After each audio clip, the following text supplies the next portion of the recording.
Hello everyone, I'm Carolyn Lang and thanks for joining me today. As you are coming on, please put your where you're from, say hi, let me know you're here. What I am talking today is actually the fourth part of a series I'm doing with nutrition around exercise and working out. And so the first one was about pre-workout, the second one was about having a multivitamin supplement, supplements, what I use. Yesterday's we talked about the importance of using amino acids and what that might help you with. And today I wanted to talk about hydration. What we were talking about in particular was why is hydration important when you are exercising. So today is the not such a hot day around here, but it is officially summer now. And we used to live in Florida, and the summer heat, as you know, can be very intense in Florida, as well as other parts of the country and the world, I'm sure. But one thing that we made sure to do was to drink a lot of water. So hydration in the form of water is one of the best things that we can do for our bodies. Water makes up half of our body, and what it does is helps to regulate our temperatures. It helps to flush out toxins, and it cushions and supports our organs, our major organs. It aids in digestion.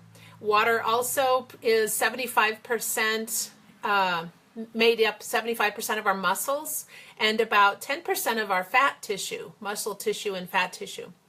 It also is used in our bodies to lubricate our joints, and it, more importantly, transports nutrients and energy from the food that we eat in the digestive process to the rest of our body. So when we are exercising, you are losing the water and other things, water and electrolytes. But when you are exercising, it is important to replace that water that you are losing through sweat. So for daily life and low impact exercise or exercise that is a very short duration, plain water is very essential, and it is adequate. Hi Dawn, thanks for joining me. So you can make sure that you drink water on a daily basis so that you have enough water in your system before you even start exercising. And then while you're exercising, make sure that you're drinking water. And then after you exercise, make sure that you replenish the water that you have lost. Now, if you are doing a lot of work or it's really hot outside, you can always tell how much water you're losing by how much you sweat, although some people don't sweat that much. I never did sweat that much, so it was kind of hard to tell when I was losing water, or perhaps at that point in my life I was not drinking enough water to sweat in the first place, which is a whole nother problem. But when you are just replenishing that water and keeping yourself hydrated, then that makes the rest of your systems work so much better. Now, if you are doing a little more and you need to replace some of the electrolytes and so forth that you are losing, you can use, if you don't want to use just plain water, or you don't like the taste of it. I mean, if you don't like the taste of it, you're not going to drink it, which doesn't help you any. So if you are wanting for something else to replace the fluids that you lose, a good replacement could be low-fat chocolate milk, because it has the extra electrolytes in it. Hi Chris, thanks for joining. We're talking about the importance of hydration. So you can use water, low-fat chocolate milk. Coconut water is another thing that people have been gravitating towards. And something that was used many years ago when farmers were putting up hay was something called switchel. And I found this recipe many years ago, and I like it because I like apple cider vinegar. It's called ginger switchel. And if you don't like apple cider vinegar, then we'll talk in a minute about what else you can do. But Switchel is easy to make at home. You use 2 tablespoons apple cider vinegar, 4 teaspoons sweetener, preferably a natural sweetener such as molasses, honey, maple syrup. Alternately, you can use sugar or stevia and just adjust accordingly. 1 teaspoon grated fresh ginger or 1/4 teaspoon of ground ginger.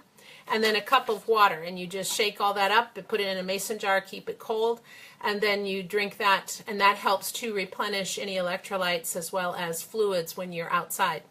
But like I said, if you are doing marathons, if you are a high intensity high intensity athlete, it's super hot outside, or you just plain don't like any of those other options, then another good option for you would be to use a sports drink. Now, some of the sports drinks that everybody is so familiar with, Gatorade, Powerade, those sorts of things, sometimes you have to watch how much sugar and other things are in there, artificial flavors, artificial colors, that they're supposed to be good for you, but maybe they aren't. So some guidelines I wanted to give you is,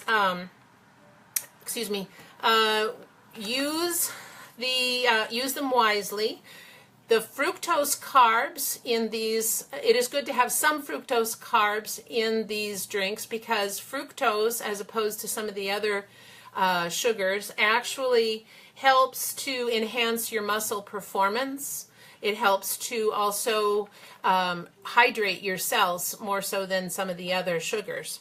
Carbs, though, provide some fuel, so fast energy for your performance. Sorry, I had to check my notes. So the other thing is having 4 electrolytes. These 4 electrolytes are very, very important for your body and the things that they do. So electrolytes are essential for your body. They are basically the electrical energy for your muscles and your nerve cells. So they carry the, response, that muscle twitch thing for the athletes. Maybe, Chris, you know what I'm talking about more, but it causes you for the faster reaction, the faster times, and so forth. Sodium is one of the more important ones, and sodium is, like I said, the muscle twitch. That's the thing that helps with. And if you do not have enough sodium in your system, if you get depleted through sweat, you see maybe you have white rings where you've sweat too much. Sodium depletion can result in hypoventilation, which means that you start breathing too slow, and that will cause too much carbon dioxide to build up in your blood. So that's not good. It also has abnormal heartbeat, and that, of course, it was not ever good for you. So having some sodium in your sports drink is important. You also need to make sure you have potassium, because potassium helps to regulate the sodium. And if you don't have enough potassium, you could have nausea, vomiting, heart rate is bad, and so on. Some things you can use to replace naturally with potassium are bananas and other fruits and vegetables as well. But in this case, we're talking about just a sports drink. So the sodium and potassium work together. Sodium is found outside of our cells. The potassium is inside of our cells, so that keeps that a balance. The other two that are important are calcium and magnesium. Calcium is the most abundant mineral that we have in our body, and it's found in our muscle tissues. It helps to convert fatty acids to fuel, and it helps to convert amino acids to fuel as well. And the magnesium, so calcium, I should say, flows into your muscles and makes them contract. So then the magnesium will, as the calcium flows out of the muscles, replace the calcium and makes those muscles relax. So you need to have calcium and magnesium together so that you don't have muscle cramping and, excuse me, like I said, preventing cramps and that after you're working out. And your heart is a muscle too, so that cramping and that muscle contraction can affect your heart as well. So those 4, calcium, magnesium, potassium, and sodium are important to have in any electrolyte drink that you have. And then if you have some vitamin C, E, B12, those are some antioxidants to help support your body. And it also helps to just support the cellular health. So those four things, like I said, they help to rehydrate your cells. They help for maximum muscle performance and recovery, and it helps to convert carbohydrates into that fuel so that you can work out or exercise or run track or do soccer a lot better and for a longer period of time without having any adverse reactions. So I hope that helped a little bit. I will drop the recipe for the switchel down below in the comments. Excuse me. And I also post these up on YouTube, and I'll have them there as well.